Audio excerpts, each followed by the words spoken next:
भाजपा जो है ना, ये बलात्कारियों की पार्टी है। इसके मंत्री बलात्कारी हैं। मुख्यमंत्री धामी जी सिर्फ सप्लाई करवा सकते हैं यहाँ की लड़कियों को, अपने वीआईपी को। इनके बलात्कारी नेताओं से बेटियों को बचाया जाए। जो ये बेटी बचाओ बेटी पढ़ाओ कार्य ना, इनके नेताओं और इनके मंत्रियों से बचाना मुश्किल हो रखा है आज। उत्तराखंड की रहने वाली भारत की बेटी अंकिता भंडारी की हत्या को लेकर आज उत्तराखंड के लोग एक बार फिर सड़कों पर उतर आए हैं। पिछले लगभग 2 महीने से अंकिता भंडारी हत्याकांड की जांच की मांग को लेकर उत्तराखंड के लोग गांव-गांव में आक्रोशपूर्ण प्रदर्शन कर रहे हैं। लोगों के लगातार प्रदर्शन के बाद हाल के उत्तराखंड सरकार ने इस मामले की जांच सीबीआई से करने की बात तो कही है, लेकिन उत्तराखंड के लोगों को अब सीबीआई जांच पर भी भरोसा नहीं रहा। आज उत्तराखंड के देहरादून में इसी मामले को लेकर विभिन्न सामाजिक संगठनों द्वारा एक महापंचायत बुलाई गई। आज देहरादून के परेड ग्राउंड में सुबह से ही नेताओं, कार्यकर्ताओं और सामाजिक संगठनों से जुड़े लोगों की भारी भीड़ थी। महापंचायत में उत्तराखंड की धामी सरकार पर लगातार आरोप लगाए जा रहे हैं। सामाजिक एवं जन सरोकारों से जुड़े लोगों का कहना है कि धामी सरकार सिर्फ और सिर्फ उत्तराखंड के लोगों को गुमराह करने का काम कर रही है। जिस अनिल जोशी के एफआईआर पर सीबीआई की जांच का आदेश दिया गया है, वास्तव में वह एफआईआर ही बकवास है। देखिए, महापंचायत का आयोजन इसलिए करना पड़ा क्योंकि धामी सरकार ने जब सीबीआई की जांच की मांग चल रही थी और सुप्रीम कोर्ट की जज की निगरानी में चल रही थी, तो धामी सरकार ने अपने बड़े बड़े पोस्टर बैनर, जब पता चल गया कि सड़कों पे जनता आ गई है, तो बड़े बड़े बैनर छपवा के कि हाँ सीबीआई जांच करवा दी और मुख्यमंत्री का धन्यवाद, ये सब चीजें। लेकिन सीबीआई जांच किस पे हो रही है? जो एक थर्ड पर्सन है जिसका कोई लेना देना नहीं है, अनिल जोशी जी। अनिल जोशी कौन? जिसका इस प्रकरण से कोई लेना देना नहीं है, उनकी एफआईआर पे जो है ये सीबीआई जांच हो रही है। मुख्यमंत्री धामी जी दिन में प्रेस कॉन्फ्रेंस करते हैं और शाम के टाइम में उनके नाम में अनिल जोशी के एक एफआईआर दर्ज कर देते हैं। जो उस एफआईआर में सबसे बड़ी बात यह है कि उस एफआईआर में अंकिता के माँ बाप का पत्र शामिल नहीं है और आप लोग देख सकते हैं, पता भी कर सकते हैं इस चीज का। एफआईआर करने वाले अनिल जोशी को इस अंकिता भंडारी हत्याकांड से कोई लेना देना नहीं है। भाजपा सिर्फ गुमराह करने के लिए अनिल जोशी के नाम पर एक नई एफआईआर करती है, वह भी आधी अधूरी, और इस एफआईआर के आधार पर जांच करने का निर्देश दे रही है, जो पूरी तरह लोगों को भ्रमित करने वाला है। इस महापंचायत को लेकर देहरादून परेड ग्राउंड पर लोगों की भारी भीड़ है। वहां मौजूद है हमारे केबीसी संवाददाता बॉबी राणा। केबीसी न्यूज और मैं पहुंचा हूं राजधानी देहरादून में। आप देख सकते हैं मेरे पीछे तस्वीरें हैं जिस पर लिखा है धामी सरकार वीआईपी को बचाना बंद करें। आप ये बोर्ड देख सकते हैं और बहुत सारे लोग आप तस्वीरों में देख सकते हैं। वीआईपी महापंचायत आज उत्तराखंड के देहरादून में हो रही है और इन लोगों से जानेंगे कि आखिर आज जो महापंचायत हो रही है वो किन मुद्दों को लेकर हो रही है। जी सर, क्या नाम है? आपने जो बोर्ड लिया है, क्या मांगे करने के लिए? भंडारी को न्याय मिलना चाहिए, तो मैं जो सजा मिलनी चाहिए। सीबीआई जांच धामी सरकार ने बिठा दी है, अब और कैसे देखते हैं आप? वो तो गोलमोल कर दिया ना। सीबीआई जांच तो बैठाई है, लेकिन वो तो गोलमोल कर दिया। जितनी देरी होगी उतना मामला ठंडा हो जाएगा। न्याय के लिए लड़ाई। चलिए, आपने सुना कि जितनी देरी होगी उतना मामला ठंडा हो जाएगा, और भी बहुत सारे लोग हैं।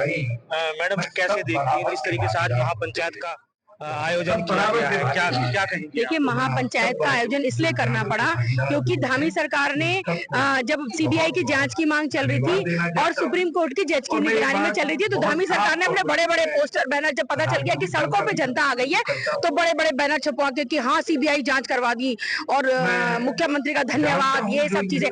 लेकिन सीबीआई जांच किस पे हो रही है? जो एक थर्ड पर्सन है जिसका कोई लेना देना नहीं है, अनिल जोशी जी। अनिल जोशी कौन? जिसका इस प्रकरण से कोई लेना देना नहीं है, उनकी एफआईआर पे जो है ये सीबीआई जांच हो रही है। मुख्यमंत्री धामी जी दिन में प्रेस कॉन्फ्रेंस करते हैं और शाम के टाइम में उनके नाम में अनिल जोशी के एक एफआईआर दर्ज कर देते हैं। जो उस एफआईआर में सबसे बड़ी बात यह है कि उस एफआईआर में अंकिता के माँ बाप का पत्र शामिल नहीं है और आप लोग देख सकते हैं, पता भी कर सकते हैं इस चीज का। तो ये तो एक घुमाने की बात है, वीआईपी को बचाने की बात है, क्योंकि भाजपा जो है ना, ये बलात्कारियों की पार्टी है। इसके मंत्री बलात्कारी हैं। मुख्यमंत्री धामी जी सिर्फ सप्लाई करवा सकते हैं यहाँ की लड़कियों को, अपने वीआईपी को। वो मुख्यमंत्री धामी जी जो है उत्तराखंड की जनता के साथ में नहीं है, ना ही कोई सरोकार है, ना ये बेटी बचाओ और बेटी पढ़ाओ का नारा है ना इनका, ये जुमला जो ये देते हैं। तो मैं तो सबसे कहती हूँ कि इनके बलात्कारी नेताओं से बेटियों को बचाया जाए। जो ये बेटी बचाओ बेटी पढ़ाओ कार्य ना, इनके नेताओं और इनके मंत्रियों से बचाना मुश्किल हो रखा है आज। ये लड़ाई किसी पक्ष विपक्ष की नहीं है, ये लड़ाई सत्ता के अहंकार की है और जनता की लड़ाई है, जनता के न्याय की लड़ाई है। तो आज जो हम यहाँ पर सब लोग मिलकर महापंचायत में हम लोग सब शामिल हुए हैं, वो यही है कि ये भूल जाएं। देखिए, सबको पता था कि आज यहाँ महापंचायत होनी है 1 महीना पहले से। पुष्कर धामी जी की पत्नी गीता धामी जी एक कौथिक मेले का आयोजन करते हैं। शर्म आनी चाहिए इन लोगों को तो कि ये जो खिलवाड़ कर रहे हैं उत्तराखंड की जनता के साथ। आज जो है बच्चा जान चुका है, इनकी हकीकत की है, बलात्कारियों की पार्टी है। ये हमारे बेटियां, इनसे सुरक्षित करना बहुत मुश्किल हो गया है और ये न्याय की लड़ाई के लिए हम आंदोलन भी करेंगे और आगे जारी रहेगा आंदोलन। दुनिया की सारी श्वेता भंडारी को लेकर महापंचायत की जा रही है और भी बहुत सारे लोग हैं जिनसे हम यहाँ बात करेंगे। मैं कैमरामैन से कहूंगा जरा इधर आए। आप देख सकते हैं कि एक महिला है जिनके हाथ में देख सकते हैं धामी सरकार शर्म करो वीआईपी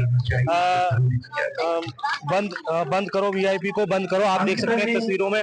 और एक महिला है, एक पुरुष है जिनसे हम बात करेंगे आज यहाँ पर जो महापंचायत हो रही है उसको लेकर वो क्या सोचते हैं और क्या कहेंगे। जी, मैं नौजवान सभा से प्रदीप गोस्वामी।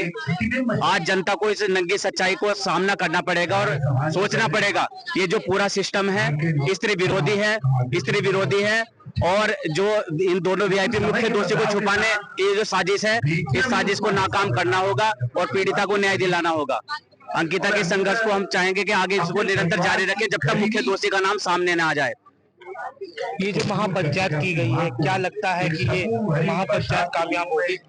कामयाब होगी। जो कोई भी महापंचायत या कोई भी संघर्ष तब तक कामयाब नहीं हो सकता जब तक जनता जुझारू रूप से उसमें शामिल ना हो सके। तो जुझारू एकता को तोड़ने के लिए जैसे आप देख ही रहे हैं कैसा जो है उत्तरायणी कौथिक जो है क्या धामी जी की पत्नी ने यहाँ रखा है और पूरा जो है क्या नाम सुरक्षा विभाग भी जो है इनके पूरा सिस्टम ही जो है पूरी नौकरशाही इनके साथ ही लगी है और अनेक तरह के जो विभिन्न इनके जो है संगठन है जैसे क्या नाम तुम्हारा बजरंग दल और ये तुम्हारा आरएसएस वगैरह उसको मुख्य दोषी को छुपाने में लगे हुए हैं। लेकिन संघर्ष जारी रहेगा तो हम कामयाब होंगे, हमें विश्वास है। मैम, आप ये जो बोर्ड लेके खड़ी है धामी सरकार शर्म करो, आज महापंचायत का आयोजन है, कैसे देखती हैं, क्या कहें? देखिए, महापंचायत आयोजन किया गया है और ये हमारे संघर्षों की बदौलत हुआ है कि ये लड़ाई यहाँ तक पहुँची। नहीं तो शुरू से ही कोई जांच कराने की बात ही नहीं हो रही थी। इस मामले में सरकार की तरफ से गीला गला रवैया शुरू से कहा है। जो मेन दरवाजा था रिजॉर्ट का, वहाँ का कैमरा आज तक नहीं मिल पाया है और जो उसका मालिक था भाजपा नेता का बेटा, उसका मोबाइल भी नहीं मिला जो साक्ष्य दे सकता था। बुलडोजर उस हिस्से में चलाया गया जहाँ अंकिता रहती थी। तो ये मामला पूरा भाजपा के चरित्र को उजागर करता है कि जिस तरह ये सामने आके कहते हैं कि बेटी बचाओ बेटी पढ़ाओ, लेकिन पीछे बजरंग गेवन्ना से लेकर के कठुआ से लेकर के उन्नाव कांड से लेकर के जिस तरह से इन्होंने बलात्कारियों को संरक्षण दिया है, वो कहने के लिए मन करता है कि ये बलात्कारियों की पार्टी इसको नाम दे दिया जाए। और ये अंकिता की लड़ाई सिर्फ एक अंकिता की लड़ाई या सिर्फ उत्तराखंड की बेटी की लड़ाई नहीं है। मैं इसमें कहना चाहती हूँ ये पूरे देश में महिलाओं के साथ होने वाले तमाम अत्याचार के खिलाफ लड़ाई है और ये लड़ाई वहां तक जाने की जरूरत ले जाने की जरूरत है इसको, जहाँ एक ऐसा समाज बने जहाँ लड़कियां सर उठाकर के जीते। ये लड़ाई वहां तक जानी चाहिए। मैं इस जज्बे के साथ इस लड़ाई में शामिल हूँ। इस तरीके से मैम धामी जी ने सीबीआई की जांच लगा दी है इस मामले में, कैसे देखती हैं आज यहाँ पर महापंचायत का आयोजन है, आप कैसे देखते हैं? लेकिन उन्होंने सिर्फ सीबीआई की जांच की मांग तो मान ली, लेकिन जैसे ये ना कि एक बच्चा रो रहा है तो लॉलीपॉप थमा दो जैसा, हम लोग की मांग ये है कि सुप्रीम कोर्ट के जज की निगरानी में उसकी जांच हो। और दूसरी बात ये कि महापंचायत और इस तरह के तमाम सिलसिले हम लोग जारी रखेंगे कि सरकार के कान अगर आज बहरे हो गए तो हमें हर तरह से आवाज सुनानी है कि किस तरह से आम जनता जब जागती है तो न्याय लेकर रहती है। आज की व्यवस्था में जहाँ स्त्रियों को उपभोक्ता बना दिया गया है, अभी देखिए एप्स्टीन फाइल जिस तरह से खुली है, पता चल रहा है छोटी छोटी बच्चियों को शिकार बनाया जाता है। तो पूरी दुनिया आज महिलाओं के शोषण, बच्चियों के शोषण, बच्चों के शोषण पे टिकी है। इसको बदलना बेहद जरूरी है और इसलिए महापंचायत समझिए एक शुरुआत है। हम लोग हर महिला न्याय के खिलाफ आवाज उठाते रहेंगे, निरंतरता इसकी जारी रहेगी। हम इसके साथ हैं कि एक समता मूलक समाज बन सके जहाँ महिलाओं को इंसान समझा जाए, बराबरी का दर्जा मिले, रात के 1 बजे भी वो निकले तो सुरक्षित हो, उनकी नौकरी पे या स्कूल में कहीं भी जा रही हो तो सरकार उनकी सुरक्षा की गारंटी ले। मानसिकता खराब आने वाले जितने तमाम तरह के विज्ञापन पोर्न साइट से सब इन पे बैन लगे, बंद हो और लोगों को ऐसे करने वाले अपराधियों को सख्त से सजा मिले। जब खुद कहते हैं ना कि जो चौकीदार है वही खुद ही अगर अपराध करेगा तो बचाएगा कौन? आज सारी सरकार के लोग ही तो इसमें लिप्त पाए जा रहे हैं। धामी सरकार ने सबूत मिटाने के लिए बुलडोजर चलवाया और इस दिन जिन दो वीआईपी की हम लोग बात कर रहे हैं वो खुद ही उनका नाम दबाने में लगे हुए हैं। तो इस तरह को मदद पहुंचा रहे हैं ना लोग। पूरी चीज को खत्म होना चाहिए। इससे महापंचायत के आगे भी हमें संघर्ष को जारी रखेंगे, ये इसकी एक कड़ी है। आपने सुना है कि महापंचायत का जो आयोजन किया गया है मुद्दे को लेकर किया गया। हालांकि धामी सरकार ने सीबीआई की मांग को सीबीआई को लगा दिया है पूरे मामले में, लेकिन इन महिलाओं का कहना है कि सीबीआई सिर्फ लॉलीपॉप है, जो कि वीआईपी लोग हैं उनको बचाया जा रहा है, जिसको लेकर आज महापंचायत की गई है। और भी बहुत सारे लोग यहाँ पर हैं, उनसे बात करेंगे। आप मेरे साथ तस्वीरों में आप देख सकते हैं ललित शर्मा जी हैं, जो कि हिंदू रक्षा दल के प्रदेश अध्यक्ष है। हमेशा चर्चा में रहते हैं, लेकिन आज बड़ी खास बातचीत है कि आज यहाँ पर उत्तराखंड की राजधानी में जहाँ पर महापंचायत का आयोजन है वहां पर पहुंचे हैं। क्या कहेंगे, बात करते हैं इनसे। जी, आज यहाँ पहुंचे हैं, आप क्या कहेंगे? देखिए, ये बेटी हमारी थी, इसको इंसाफ मिलना चाहिए। सरकार कुछ भी करे, किसी भी स्थिति में करे, जल्द से जल्द इस बेटी को इंसाफ मिले, जिससे इस तरह की घटनाएं देवभूमि उत्तराखंड में ना हो। तो जिस तरीके से आज यहाँ पर बहुत अलग अलग संगठनों के लोग पहुंचे हैं, आपका जो चेहरा है वो एक हिंदूवादी चेहरा माना जाता है। आप यहाँ पहुंचे हैं, कैसे देखते हैं और क्या कहेंगे बेटियों के लिए? सनातन की बेटी थी और सनातन की बेटी को न्याय मिलना चाहिए, क्योंकि हिंदू रक्षा दल ये चाहता है कि जब भी कभी इस तरह का कोई काम हो तो हमें उस मंच पर जाना चाहिए। हम किसी पार्टी के नेता नहीं है, हम समाज के नेता, हिंदू संगठन के नेता का दायित्व करते हैं। वो बेटी भी हिंदू परिवार से थी, उसको सरकार से यही बोलना चाहेंगे जल्द से जल्द न्याय मिले। अभी हमने दिखाई कि हिंदूवादी नेता यहाँ पर ललित शर्मा जी पहुंचे थे, और दूसरी तरफ आप देख सकते हैं मुस्लिम संगठन भी यहाँ पर पहुंचा है, क्योंकि ये मामला अंकिता भंडारी को लेकर है, जहाँ पर ना कोई हिंदू है ना कोई मुसलमान है। यहाँ पर कांग्रेस भी पहुंची है, कई अलग अलग संगठन यहाँ पर पहुंचे हैं। तो मेरे साथ मुस्लिम संगठन के जो अध्यक्ष हैं उनसे बातचीत करेंगे। आज आप यहाँ पहुंचे हैं, कैसे देखते हैं, क्या कहेंगे?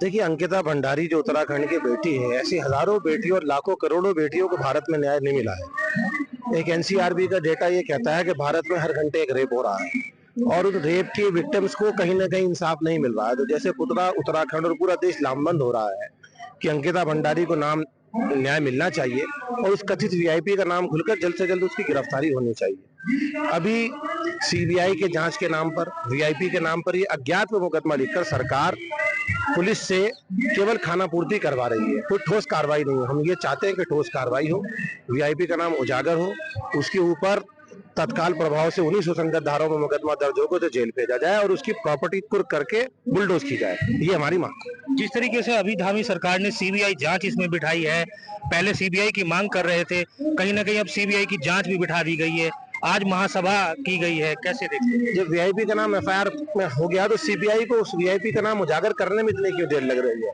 क्योंकि कहीं ना कहीं जैसे मीडिया में सुनने को मिल रहा है और सूत्रों से भी पता चल रहा है कि वो कथित वीआईपी बीजेपी के एक बड़े नेता है, सेंट्रल लीडरशिप से उनका ताल्लुक है।